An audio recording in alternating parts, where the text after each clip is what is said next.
All right, boom, we are live and we are back again.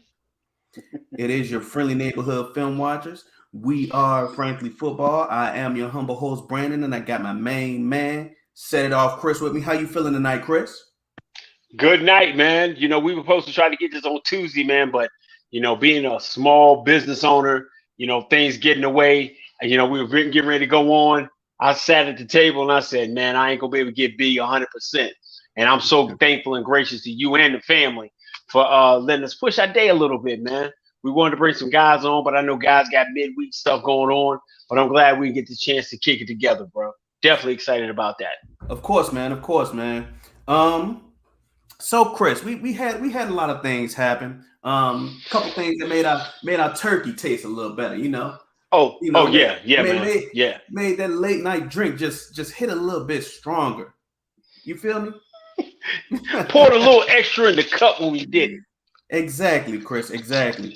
So in Yeah. in our week in review, the Cowboys, they went ahead and repeated what they did to the Giants earlier in the season and beat them 28-20. How did you feel about that win? I'm gonna tell you they didn't repeat what they did. Okay. Victory wise they did, but the way they was totally different. Because you remember we played them before, we were playing with QB2 and Cooper Rush. And it was kind of nip and tuck, that game. The Giants got a little late lead. We came back. CD had the great catch. It was a little nip and tuck. In this one, it was never in doubt. It was never in doubt. Once rain kind of settled in a little bit, they kind of got into a little flow. It was a little edgy with the interceptions in the first half, but Rain Dakota Prescott is in his bag, and he is dealing right now, and he's playing at such a high level of being able to move and knowing the different phases of the game he wants to work through. That to me, it was really just when they decide to click, then this thing will be over. I We definitely feel you, won, man. but the way we won was a lot more convincing than it was than the time. Definitely, man. And I think things definitely look like more cohesive. The offense definitely Right, flows better with four is under center. right. And don't get me wrong. Yeah, Don't get me yeah. wrong. Cooper Rush did his job, like we say. His watch came to the end, came to an end. I always give the Jon Snow reference. Where Jon Snow He stood stood on the on the wall, wall man. and then he got Stood on the laid to wall, rest. man. You know, his Right. his sword is laying on his chest. And they gave him the Viking funeral as they should have. Um, but Go but ahead. with Keep four going, with brother. four under center, Chris, this offense looks much better. Looks like a more cohesive unit. It got off to a slow start, and that's okay. That is okay. But once Dak got his feet up under him, you know, there you can see how much of a unified front this offense is. They're what The first team moved. to Go fourth ahead. in all offensive stats, and that's what we want. Right. Right. I mean, it looks like everything. The Rue is better with four. That's all I can Mm, say. The Rue is better. The way the team moves, functions, it moves better with four. That's why it's such a conundrum for us when we don't win games because Kellen is able to do so many more things with four that he couldn't do with anywhere else. But he was able to put a game plan together that won those games for us. Now I think everything's starting to come together. Everything's kind of gelling to peaking at the right time. The wide receivers, we're learning, we're seeing the different things we can do with the wide receivers that we don't want to do. The tight ends are playing better. The offensive line might have to tweak here and there, but I think it's gearing up to make a great run. And I love the fact of the matter that um, we're doing it now. You're 7-3.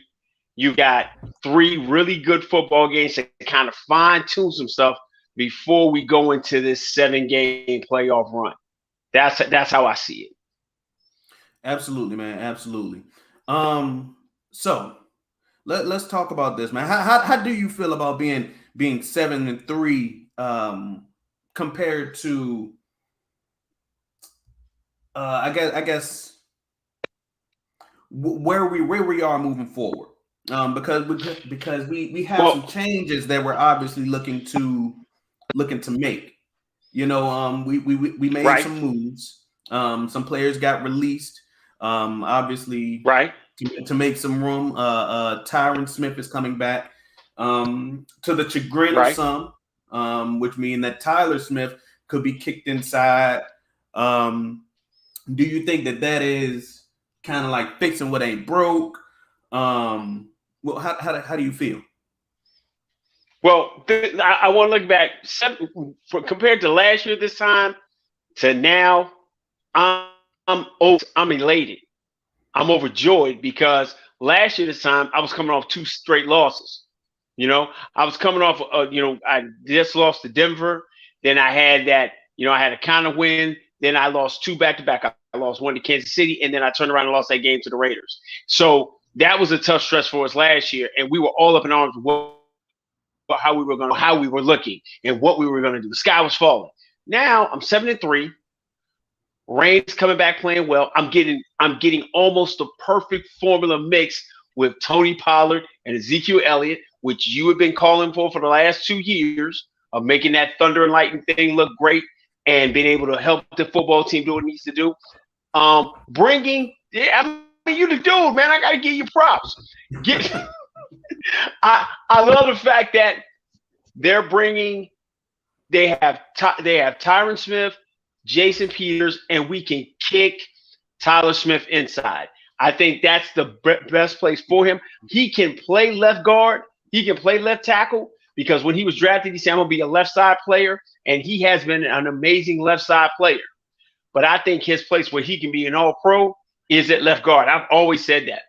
And I hold to that because I think if you can get Tyron Smith for 7 to 10 games, I win, especially with having a viable backup in Jason Peters. So me personally, I don't think it ain't broke, don't fix it. I think you improve it to make it the Voltron you want it to be. Do you think that Tyler Smith being kicked inside at such a late point this season could potentially mess up his development? I don't think you mess up anything. I think he's a better guard than he is tackle. He can play. See, follow me. He can play left tackle. And me personally, I think you go draft a left tackle, or you might have the guy on your roster. Well, let's go. Let's get that correct. Let's get that. Yeah, because I saw the look on your face. Yeah, Matt Waletzko is my guy who I'm looking to probably get first crack if I don't go draft a guy at tackle, maybe in the first or second round. But that's another story. You draft an O-line. You draft O-line every year. Draft O-line every year. But I'm definitely looking to go draft a left tackle. And if I can go draft one, he can come in and play, and we can be solidified up front. I think I got a shot with that. But that's where I'm at with that. Okay. So are you saying that Tyler, if you move Tyler Smith inside, well, when you move Tyler Smith it's inside, not if, it's when, right? Yeah, because see, is he staying there for the foreseeable future in the years beyond? Absolutely, he stays there. I don't see him moving back and forth or doing all that. My beautiful queen coming in from school, with her smart self. I see him being that guy. I see him being that guy that plays left guard, who's on the field, making plays, being that guy, and you solidify that pocket, and you go draft a left tackle. Or you see if Waletzko's that guy, because he's got the length, he's got the body, he has all those different things. I definitely do that with him. Okay. What you thinking, man? What you thinking? So I was a Waletzko fan as a prospect. Right. Okay. I need to see him. I need to see him do it at the pros. Because Okay. in camp and in the preseason, he didn't necessarily, He didn't impress. play because he didn't play or practice because of his shoulder. But here's the one thing that I'm kind of, and I know this might sound crazy. I got a little faith in Joe Philbin. Okay, where others might not have. See, okay, now let me say my case before you call the bailiff to take me away. What you got for me? Okay, now I know how much you don't like him, but you cannot refute him. Terrence Steele is a top 10. Oh no! Oh Top no! 10. Whoa! Hold up! You cannot say that I have apologized to Terrence Steele Okay, publicly. okay, okay, okay. All right, Publicly. okay, okay. So Terrence Steele is a Joe Philbin developmental piece. Tyler Biotish is a Joe Philbin developmental piece, and Tyler Biotish is above average center in the league. He's an above average center. I know how much you may disdain him. He's above average. He's above average. I So have go ahead. not. I have not. I have turned a new leaf and made the determination that if the money were mine, I would cut a check for Terrence Steele. I have not made that determination for Tyler Biotish just yet. Okay. That's hey, Tyler. You know what, Tyler has hit me directly because I am now the official Pom Pom Fan Club member for the Tyler Biotish Get Paid group, and I'm sitting here telling you, Tyler will give you another step next year, and you'll be sitting here saying, I got my guy at center. So Tyler Biotish. So I trust Joe Philbin a little bit more than the other Cowboy Nation that he can develop me a left tackle because he's already done it for me. He's 2 for 2. He's really almost 3 for 3 if you throw Connor McGovern in there, because Connor McGovern has been able to. He's been serviceable. He's been serviceable. It's hard to find good. It's hard to find offensive linemen in the league, and right now on your roster you have 7 who are NFL caliber offensive linemen. You Seven.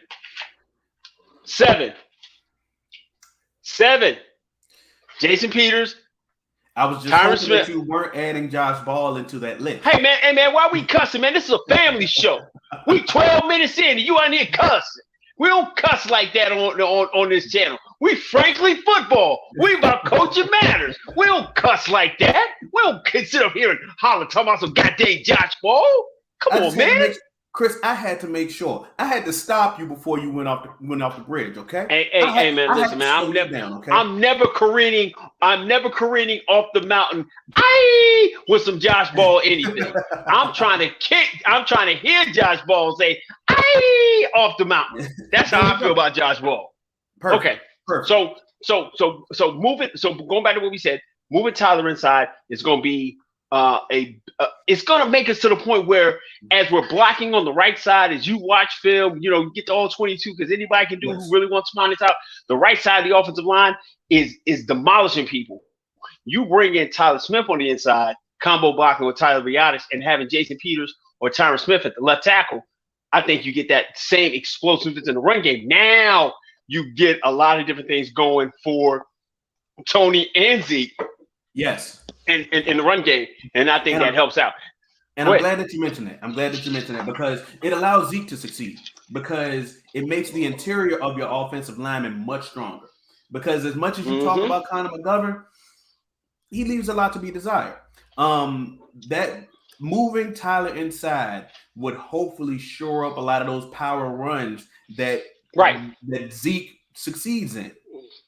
Right. It helped your whole running game. I mean, Absolutely. The way Zeke he played on Thursday looked really good. Showed his power, showed his explosiveness. So it was one of those things that I really liked the way it looked. So absolutely, I like moving him inside. Yep.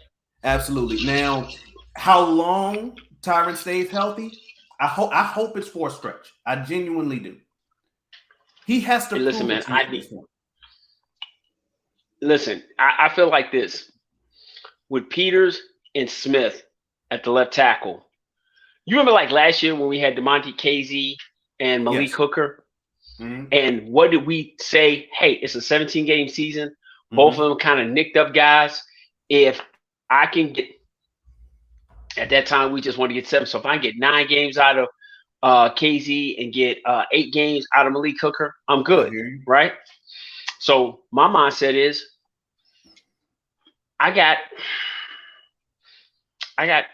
right now I got 10. I'm in 7. I'm 7-3.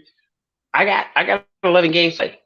So if I get through this stretch, these next 2 to 3 games, if I can bring Tyron Smith back, maybe for the Houston game and the Jacksonville game, get his feet wet, get him nice and lathered up and ready to go, and boom, I put him full strength against the Philadelphia Eagles, and then I'm good.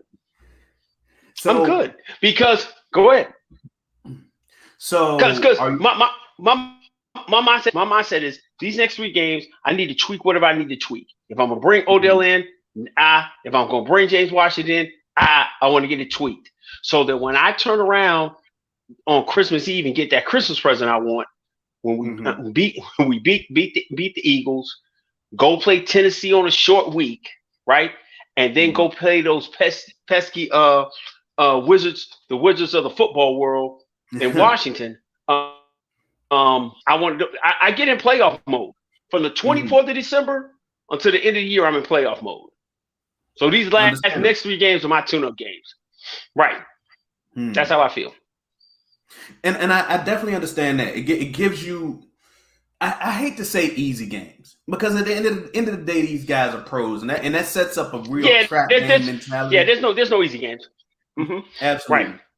But with Tyron and potentially James Washington, which he broke his foot in August, that 6 to 8 week time frame definitely turned into 10 or 12 to 14 if we're thinking about all season into game weeks. Let's look at these next 3 games. On this upcoming Sunday, which will be December 4th, we play the Indianapolis Colts. After that, we play the Houston Texans. And then the week after that, which will be December 18th, we play the Jacksonville Jaguars. Okay. What are you looking for from Tyron Smith, James Washington, and any free agent yet to be named?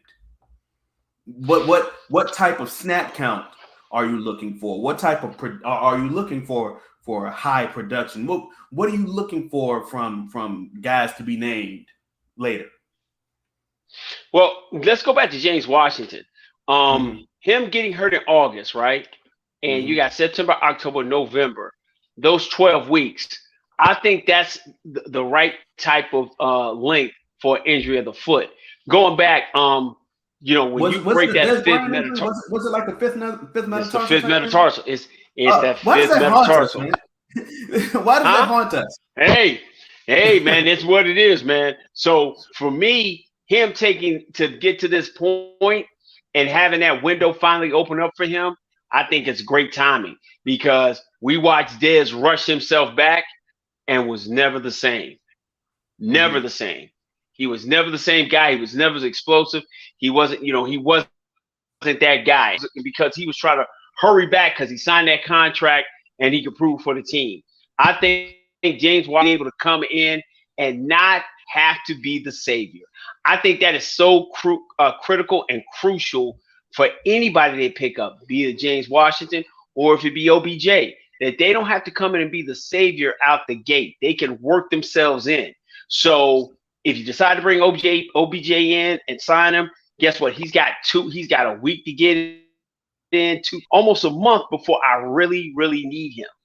And James Washington's kind of in the same boat. Probably if I can get him back for Houston and he gets maybe 15 to 20 snaps against Houston, then maybe moves it to 25 to 30 against Jacksonville. Then I can rely on him for 10 to 15 snaps against Philadelphia because I'm probably going to run it down Philadelphia's throat. Play keep away and win the football game.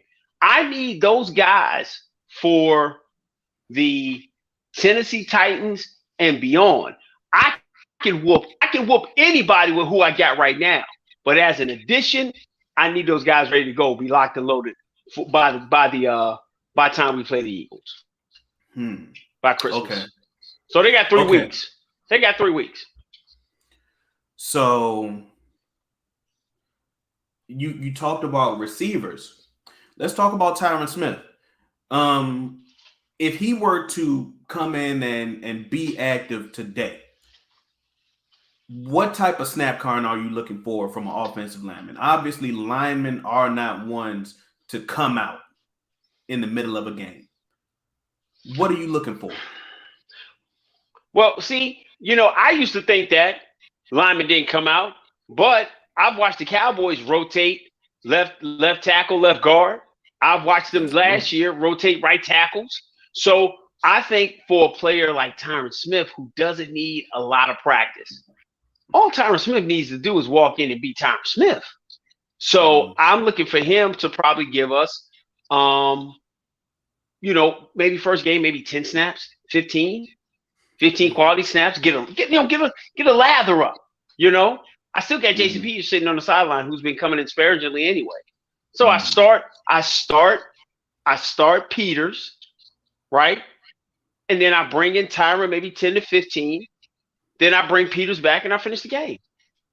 I'm looking 35, 45 snaps offensively. That makes sense? Or no? Or is that too little for you? So are you kicking Tyler Smith inside the entire game? Entire game. I'm giving the young fella the break he needs because I think he's been steady, but he's now starting to decline because he's hitting the proverbial rookie wall at left tackle.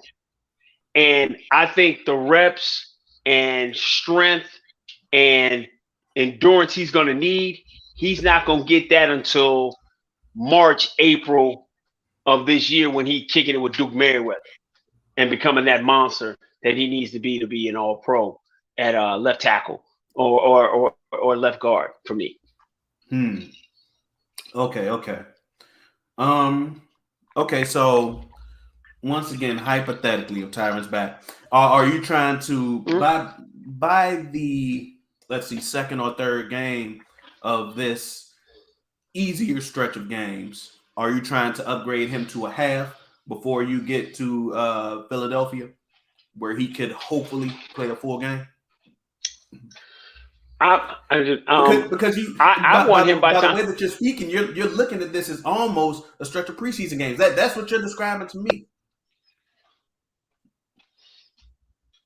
Well, I didn't call them preseason games, but they are games of less caliber teams that just so happen to be in the regular season. I need Tyron Smith to be Tyron Smith by the time the Eagles come into town. So if I got to take these next 3 games, and let's say one game I get him 2 or 3 series, I'm good. Then the next game I get him a half, and then I'm good. And then maybe against Jacksonville, he plays 3 quarters, and I'm good. I think he's ready to go play the Eagles. That's what I want him at. That's what I want him at. Because okay. All 3 of these games are against opponents who are strong against the Cowboys' defensive weaknesses, though. Jonathan Taylor is a dog. Damian Pierce is a dog. Travis Etienne is a dog. So, would it be? Is it safe to take them lightly, even though they're of a different ilk than the opponents that the Cowboys have recently been playing? We talking about the offense. I ain't talking about the defense. I'm talking about the offense. What I want the offense to do. I believe Indianapolis is going to be pesky. I think they're going to be a tough unit to go against. That's why I want to kind of have Peters, who's been here for damn near 2 months, and he's ready to go. So, but I do want to get Tyron Smith if I bring him back this week, get him some snaps. They're going to play Houston. Lovie Smith's going to deploy a decent defense, but I don't see anybody over there that I'm so afraid of that I don't think Tyron Smith can handle. And once you get to Jacksonville, Jacksonville's probably going to be the greatest test for young talent. But I'm talking about Tyron Smith. They did just beat Baltimore. Okay, but I'm talking about Tyron Smith. I'm talking about a guy who's a bona fide Hall of Famer. I'll say it right now. Should be in the Hall. I expect him to be able to come out and play and give me 2 quarters, three good quarters against Jacksonville. So no, I'm not downgrading that Jacksonville, Houston, or Indianapolis are cakewalks, but I need him to be lathered up, playing at a high speed and a high level, and I need him for 11 games. If I get daggum Tyron Smith, and I'm talking about maybe flashes of demigod Tyron Smith for 11 games, God damn it, we're going to the Sizzler. You know what I'm saying? We're going to the Sizzler, baby. God damn it. We going to jail. I got bail money because I'm going to act a fool. Hey, man, look. Against these guys, and I will give Jacksonville possibly the exception because they have Trayvon Walker, who has looked moderately well. Right. Tyron Smith will look better than what we expect of him because, like you said, he is Tyron Smith. We have expectations of him, with the exception of when he gets injured. Right. So I do want people to temper their expectations, My expectations are tempered that I need 11 good games from Tyron Smith and Jason Peters at left tackle. So what if I can get 5, if I get already. Okay, but I don't need to. But you missed what I'm saying.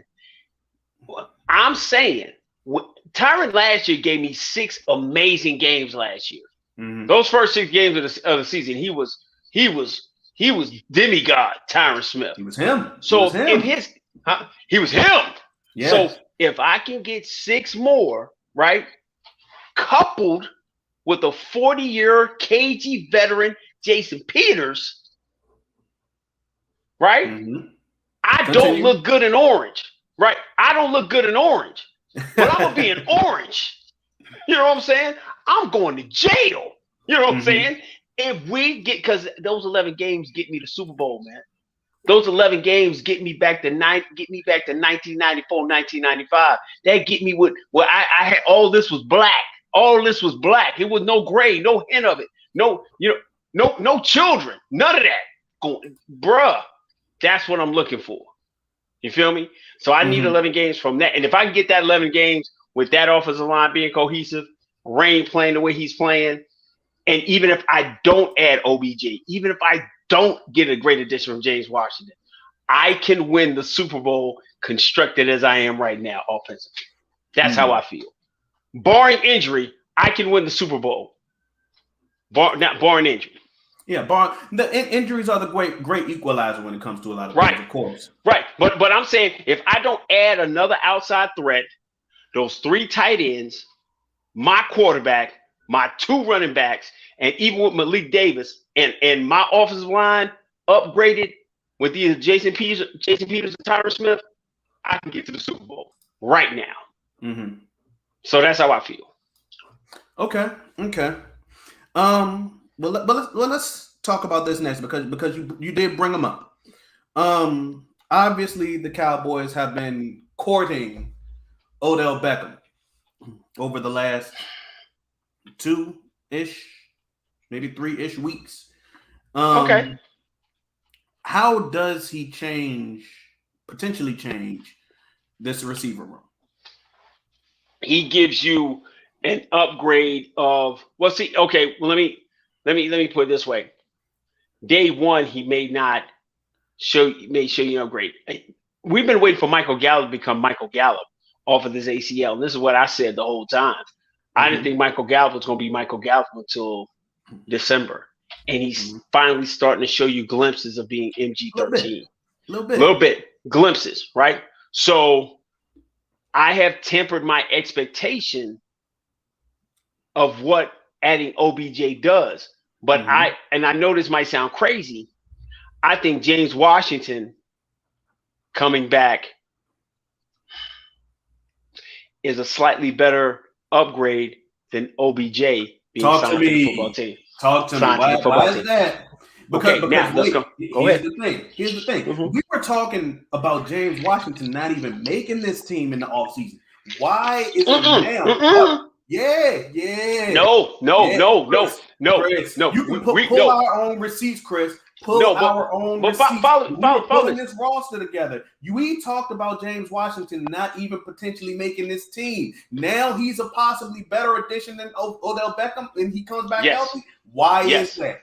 There you go. Now you can't go pull our receipts because we got sold the fake receipts on Tolbert. We got sold the fake Jordans. You got them straight. You got them straight from DH Gate. You got them straight.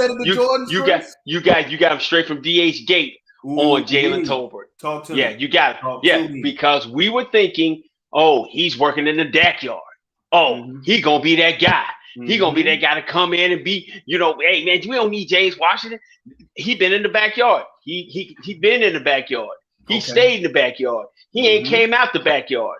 And so Jalen Tolbert being false goods, James Washington gives us the one thing that we need and we don't have, and that's a bona fide deep threat. But going back, like I said, yes, because because that's kind of like been his forte in league. He was a 700-yard receiver in Pittsburgh. Is that his forte for really? That was Deontay Johnson's bag. It's one of them. One of them was good. One was better. But he hopefully gives us an element of speed that we don't have to press the ball down the field because Michael Gallup hasn't come back to be that guy. And I think him taking the time off and being in rehab and getting his foot right, I think that's what you make him. You kind of make him your deep threat. And that gives us the ability to, continue to work Noah Brown as well as CeeDee Lamb as our number one underneath and in the slots in different areas. So OBJ not having had any preseason, not been running around anywhere and playing and being in football shape. I don't want to talk about anything he's done off the field. He's not in football shape. So it's going to take him a couple of weeks for him to get back to that. And this dude's been rehabbing a knee. He ain't been doing no cutting, nothing. We turned around and watched Michael Gallup come back in August. And it took him 4 to 5 weeks to get back to being Michael Gallup. And we're now in week 10. And he still ain't, he ain't even Michael. He Michael. He Michael Gallup. That's who he is right now. He ain't even Michael. He Michael. So that's what I want to see happen. I think if you sign OBJ, you got to say, is it going to be a big portion that he can get on the field this year and be the third or be the underneath or be the decoy or the possession receiver you need him to be, seeing how long it's taken Michael Gallup to even try to get back to where he was.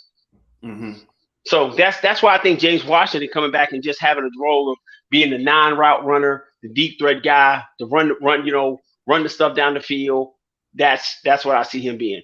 I'm still very upset and mad that Kellen hasn't figured out how to use Cavante Turpin. Yeah, man. At all. It's wild. And now, and I said this to you earlier today. I am perplexed that I'm the only one who is still this upset at Kellen Moore. Week in, week out, whenever there's something wrong, I blame Kellen Moore. I don't blame the players. I blame Kellen Moore first. And it confuses me that nobody else is mad at Kellen Moore. Because I see the guy behind it that lit the match on the house when the house starts burning. I think you have the ire that most Cowboy fans have. When we play well and we execute well, we like this how we treat Kellen. This how we treat Kellen. Kellen is that cousin, right? That is bound to mess up. But when he doing good, you're like, all right, Kellen, I see you. I see you, Kellen. Keep Keep doing doing it. that, Kellen. Hey, boy, I knew you could do it. As soon as anything goes left, when Rain threw those 2 interceptions, like, man, what is Kellen doing? What is Kellen doing? That's the first thing you say. We blame Kellen for everything. If a Not dish we. get broke, Not we. Not we. you, Me. no, Me. we all do. We just don't say it as loud as you do, right? We all say under our breath when the dish get broke in the kitchen, Kellen did it. You yell, hey, Kellen did it. You know what I'm saying? Mm-hmm. If somebody drank all the milk in the refrigerator, And put the like, empty jug back in the fridge. and put the empty jug back in, we say, hey, maybe Kellen did it. You say, no, Kellen did do it. Kellen did that. Kellen did that. So we are still totally out on trusting Kellen more with our hopes and our joy and our expectation of what we can do. But we know Kellen has the ability to do it. That's what we know he do. And that's why we keep him. But Chris, and Kellen said it himself, his nature is to do wrong. His nature is to do wrong, Chris. Hey man, hey man, Apostle Paul said in the Bible, he said, when I want to do right, wrong is forever present. That's how Kellen lives, man. Kellen is biblical with this thing. When I even want to do right, the wrong is right there saying, come get me. And that's what you got to do. That's why you got to keep Mike McCarthy near him and smack him like, hey, right, do right. don't do right. And that's how it is, man. Man, look. But here's the thing that I want to talk about as far as OBJ compared to James Washington. We got to look at ceilings. We are aware of the floors. The injury lowers the floor. When it comes to the planting and things like that, yes. James Washington may not his skill set may not lean him to planting and things like that because he's just 7s and 9s. That's just his skill set. That's what he does. Yeah. But was he really leaned on to do that in Pittsburgh when he was healthy? So his floor may not have decreased that much when he, due to the manner of his injury, but his ceiling was not much higher to begin with. Odell, we are aware of where he was even with his age. Odell is what, 30, I believe. He has he's already had an ACL injury. Little nicks and things like that prior to that. So you're the guy that you are looking to add, one of which is already on your roster. You're not looking for him to be the guy anywhere. Your offense does not predicate, hopefully, despite what your OC wants it to be, it does not have to be that guy. You already have the guy. The guy is already the 7th receiver in league in yards, and is tied for like 9th in touchdowns anyway. Yeah, right. You're just looking for the guy who may or may not be on this team already to be better than Noah Brown. That's just what you want. That's just what you want. They don't even have to be better than Michael Gallup. They don't have to be. Just be better than Noah. But my thing is, and I know we banged on him, but Noah Brown's been okay when he's played. Okay, yeah, he's been okay. Yeah, he's been okay. But here's the thing. He was even better with Cooper Rush. He doesn't necessarily have that gel with that. You can distinctly tell a drop in play after Dak got back. Yeah, you can definitely see that. But absolutely going back but being steady, being consistent, and being a guy that's going to be in the right place right now, I can trust Noah Brown with that. I don't know if I can get that from James Washington. I sure as heck don't know what I get with OBJ. I think we get a name with OBJ. I think you get more. I think you have a guy who's been inside your building for 4 months. I got a guy who's been in the meetings for 4 months with James Washington. And I got a guy with James Washington. If I give him a specific task to do, I think he can do it. So you don't think that Odell can do those specific tasks? I don't believe Odell walks through the door day one in football shape, ready to go. He just passed being physically able to be examined and come in. I still think it's going to take him at least 2 to 3 weeks to get it where I need him to be. But I'm only bringing James Washington and Odell Beckham in to ensure if a sprained ankle happens to CeeDee Lamb or Michael Gallup has a setback. That's why I need both of those guys to come in. Yeah. Yeah. I'm one twisted ankle away. Let me go chop down a tree, and nothing happens to one of those two. One happens to him. Yeah. So if I bring Odell in, I have the luxury. I can get him up to speed in 3 weeks. James Washington is already inside his window. He's already been inside my building. I physically put hands and eyes on him. I know what his acumen is. So I trust James Washington in this 3-game stretch more than I trust Odell Beckham. But I need Odell Beckham, if we sign him, to be up to speed by time we play Tennessee. For sure. Yeah. That's where I'm at. That's where I'm at with it. I agree. Philadelphia preferably. Just because you of course that's the game where you I think have the most meaning, because potentially that could be where you're playing for a 1 seed. Potentially. No, I think I put my last claim. That's my last. If I win everything I have, the next 3 games, I'm gonna need these jokers to lose to Tennessee, so that I can beat Tennessee to make it a tiebreaker that I got to win the last game of the season. Yeah. That's my best bet right now. I win all 3 of mine. They fall to Tennessee. I beat them on Christmas. And if once they fall to Tennessee, every game is meaningful from that point on, because I can get the first round bye. And that makes me playoff ready by the time we get to the playoffs. That's what I need us to be at. That's what I need us to be at. No doubt. Yeah, that's no doubt at all. That's no doubt at all. And I think that also, here's what I do think. Getting one more capable receiver and having more than one also, allows you to roll the dice twice. It takes pressure. It takes pressure off of Tony Pollard. Right now, Tony Pollard is probably your best example of a number 2 receiver. It takes pressure off of Tony. I'm not going to say number 2 receiver. Like you said, Gallup ain't there yet. Gallup ain't there yet. Yeah, but what I'm saying is that I'm going to trust Michael to be who Michael is. He's just not. He's a serviceable number 2 wide receiver. He's just not the guy. He's not the guy I've seen. Yeah, seen the last 4 years. Yeah, but I think with the added workload in the running game with Tony, with getting up, like I said, this week he got 20 touches. This week, he got 20 touches this week, and he was good. But like I said, I don't expect him to get that pounding.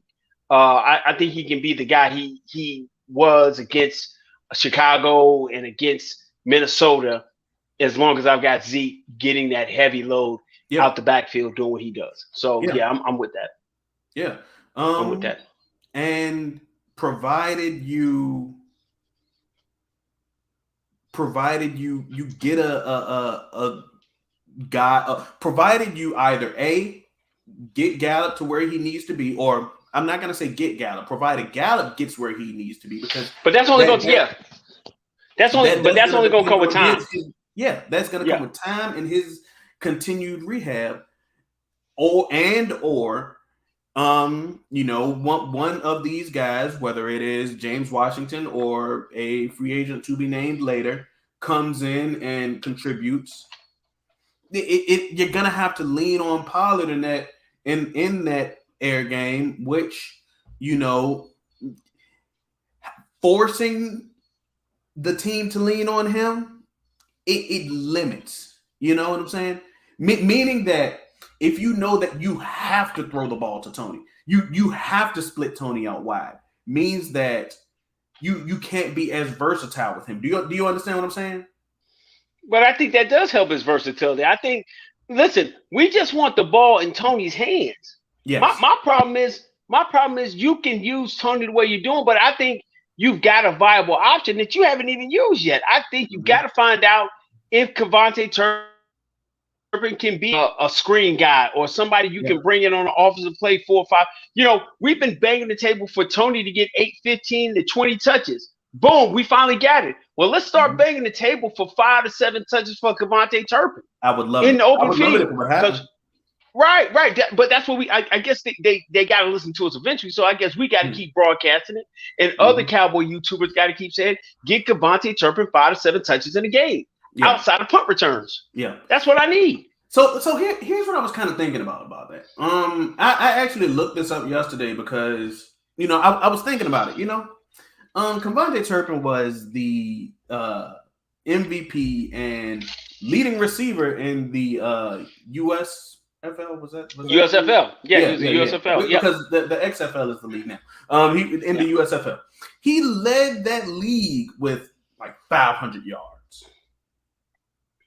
He led that league in receiving yards with like 500 yards. What are they seeing? Or, how good is Kevontae Turpin really to that they decide not to use him at all? Listen, you feel me? I'm going to say it to you like this. For 2 years, for almost 3 years that me and you've been knowing each other, we've been screaming for Tony Pollard to get the football. Yep. We beat our heads against the wall last year and the year before last to get 15 to 18 touches for Tony Pollard. And guess how much he's getting? 15 to 18. Love it. He's getting 18 to 20 now because we said it long enough. Yep. And we've been saying all the while he could be doing this. He's that guy. He's elusive. He's out of Memphis. He was a wide receiver. He does all these different things. We seen it. Me and you, right? We seen it from afar. So, and Kevontae Turpin has showed you in the USFL he was the best receiver guy out there. You're not going to tell me that a guy with that kind of speed, that kind of elusiveness, that kind of getaway from people, and other teams find a way to use those kind of speed guys. So I'm going to go back to your number one whipping boy. It's Kellen's fault that we don't know what Kevontae Turpin is. Kellen doing this. Kellen not putting the ball in his hand. Kellen's not thinking, oh, let me design a play so I can get the ball in his hand in space. I don't need him running between tackles because we know he's too small for that.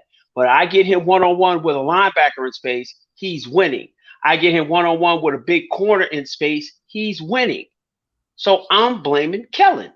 It's as simple as that. It's Kellen's fault why he's not a bigger part of the offense. Now, I agree in that they're not even giving him the chance. Right. We didn't even see it in training camp. All we got was the assurance that, oh, it's gonna happen. And then they went right back into their phone. And that was it. Yeah. So indeed. I agree with you to that. I agree with you to that. Yeah. So yeah, blame Kellen. It was Kellen. Yeah, just blame Kellen. Just blame Kellen. Just blame Kellen. That's the only reason I don't know. So that's wrong with that. But to the effect that the plays weren't even schemed up for him, I have to look a little bit above Kellen for that. That may be a Mike McCarthy thing. Is the whole playbook, Kellen? Does Mike McCarthy not even design any plays? You understand where I'm coming from? Is that kind of like a Mike McCarthy thing as well? I don't put that on Mike. It could be one or two different things. I put it on one or two different things, but I don't want to give him benefit of the doubt. We watched this team last year during this between weeks 12 and 17. Hey, they're holding something back for the playoffs. And we gave them benefit of the doubt. We were like Pebbles. We gave him the benefit of the doubt. For those of you who don't know who Pebbles is, she's an R&B R&B singer in the 90s. She had a hit song, Giving You the Benefit of the Doubt. And we gave them the benefit of the doubt in those games last year. I ain't giving them benefit of the doubt this year Because when I gave them benefit of the doubt that they're going to use Tony a different way last year, they turned around on the third offensive play of the game and tried to throw a backward shovel pass in a playoff game, which was the dumbest thing I could have ever thought of against San Francisco. And then we went on to lose that game that we were favored to win. So I am saying now, I am praying and hoping and praying that these first 10 games that they played and they haven't used Devontae Turpin, that they'll turn around like the salt chef and sprinkle him in to the offense so that we can go forward. That's what I'm looking for now. Sure enough. Yeah. That's it. Okay. So I just think that I hate when teams kind of say, we kind of keeping something in the clip. You know what I'm saying? I agree with you in that the things that they're gonna show us, I want them to show us. Because if they're not showing us and they're saying, we saving it for later, that means that they're not even practicing in real situations. You feel me? Yeah, I mean, practicing in real situations, like you talking about, like doing it in the game to see how. Games, yeah, not practice, not the game, not practice. We're not talking about practice. We talking about the game. Right. Salute to Bubba Chuck. Yeah, but here's my thing. That offense does work against one of the top defenses in football from week to week. And I think there are times where they find ways to work against them and try to work at game speed stuff with the Devontae Turpin that they're going to use. I'm hoping that. I'm praying that. I love to see Devontae Turpin outside on a bubble screen or a little arrow route or something like that, one-on-one running away from a linebacker in the middle of the field. I'd love to see that. And I'm just praying that Kellen is trying to scheme it up. But until that happens, until they use him that way, it's Kellen's fault. And that's why I'm leaving. And the more words of Forrest Gump, that's all I got to say about that. Kellen did. He did it. That's it. He did it. That's it. Yeah, man. You got anything else you want to talk about, Chris? Man, listen, man, I just want to, thank you, man, and thank everybody that rocks with us, man. We've been, we're both really, really busy. But I want to thank everybody who's going to watch this video, who's going to click this video, who's going to like this video. I'm going to thank everybody ahead of time who's going to share this video, who's going to make a comment on this video and say, Chris don't know what he's talking about. Brandon's waves is crispy and all that good old stuff, man. But more importantly, man, I just thank Cowboy Nation for giving us an enjoyable ride. So if you rock with us this long, man, enjoy the ride. Don't be so pessimistic.